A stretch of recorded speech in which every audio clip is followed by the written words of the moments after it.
Hello students, this is Shivshankar Tale from Government Engineering College Bikaner Mechanical Department. In last lecture, we have studied the working of the simple VCR cycle and the comparison between simple VCR cycle and the Carnot cycle.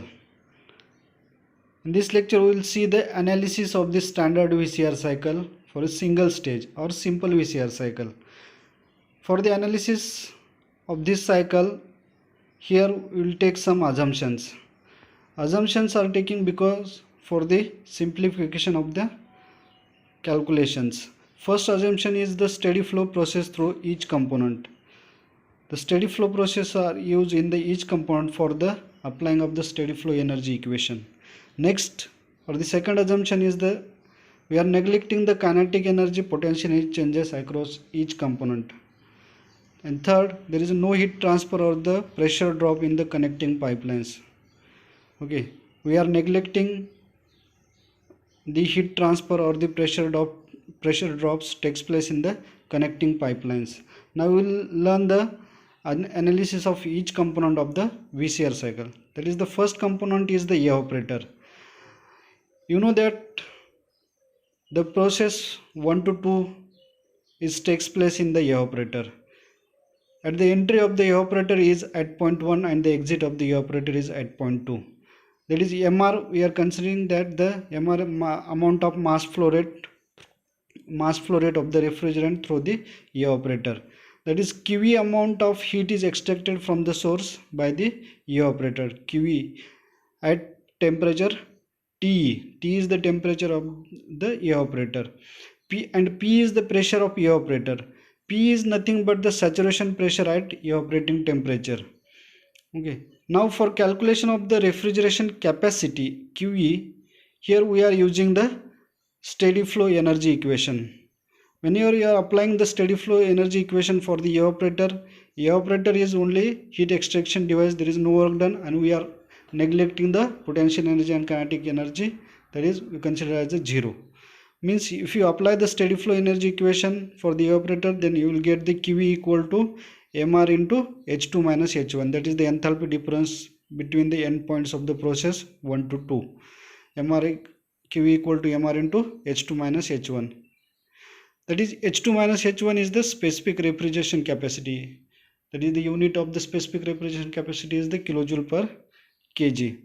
Or the refrigeration capacity, it is the unit of kilojoule per second. MR is the mass flow rate, means the kg per second. Okay, next component is the compressor. That is the, if you see the TS diagram, the process 2 to 3 is the compressor process. In the compressor, the entry of the compressor is at point 2, that is the saturated vapor, and the exit of the compressor is at point 3.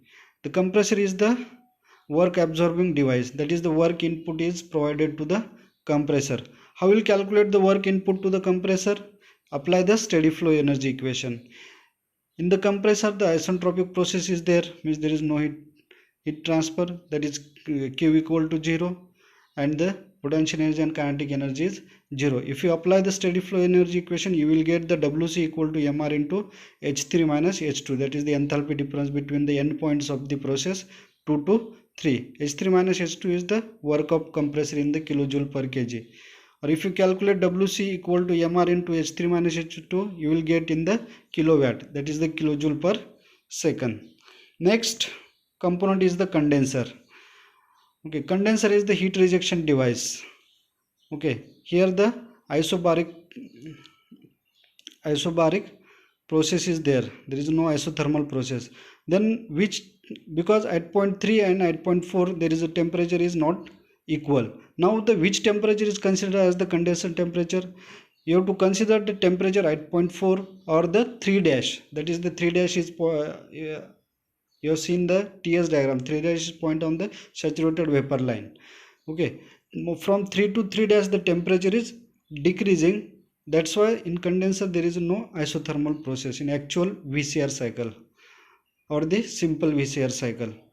Okay, now means I consider the condensing temperature TC is at point 4, and at point 3 there is no condenser temperature. That is T3 equal is not equal to Tc. Now how you calculate the condenser pressure? Condenser pressure is the saturation pressure at condenser temperature. Now calculation of the amount of heat rejection at condenser. Okay, here same we apply the steady flow energy equation. There is no work done in condenser. Okay, and there is no kinetic energy and the potential energy. You will get the QC, that is heat rejection, equal to MR into the change in enthalpies in through the process 3 to 4. Okay, MR into H3 minus H4. Here we are considering the initial enthalpy minus final enthalpy. Because why? Because in condenser the heat is rejected. Okay, for removing the negative sign we are considering directly initial enthalpy minus final enthalpy. If you take the final minus initial, you will get only negative sign. Negative sign indicate the heat rejection. Okay, you can say that for here you will get the positive answer, but you can say that this is QC is the heat rejection from the condenser. Now next device is the expansion device. In the expansion device, that is the isenthalpic process is there. That is the enthalpy at point 4 and at point 1 is the same. The entry of the expansion device is at point 4, that is the saturated liquid, and exit of the expansion device is the wet condition, that is the mixture of the vapor and the liquid. Now here at point 1 there is a wet condition. Now how you calculate the enthalpy at point 1? You know the calculation of enthalpy you all learn in thermodynamics, that is H1 equal to HF plus X1 into HFG, that is X1 is the quality of the liquid, that is equal to also H4. You will get in this way you can calculate the enthalpy at point 1. Okay, HF is that is the enthalpy of liquid, and HFG is the HFG equal to Hg minus Hf. You will calculate in this way the enthalpy at point 1. Now how to calculate the COP of VCR cycle? The COP of VCR cycle is equal to the ratio of the refrigerating effect, that is QE upon the net work done, that is the compressor work. MR into H2 minus H1 upon the MR into H3 minus H2. MR get cancel, you will get the H2 minus H1 upon H3 minus H2. Next point is the use of pressure enthalpy charts, that is the pH charts.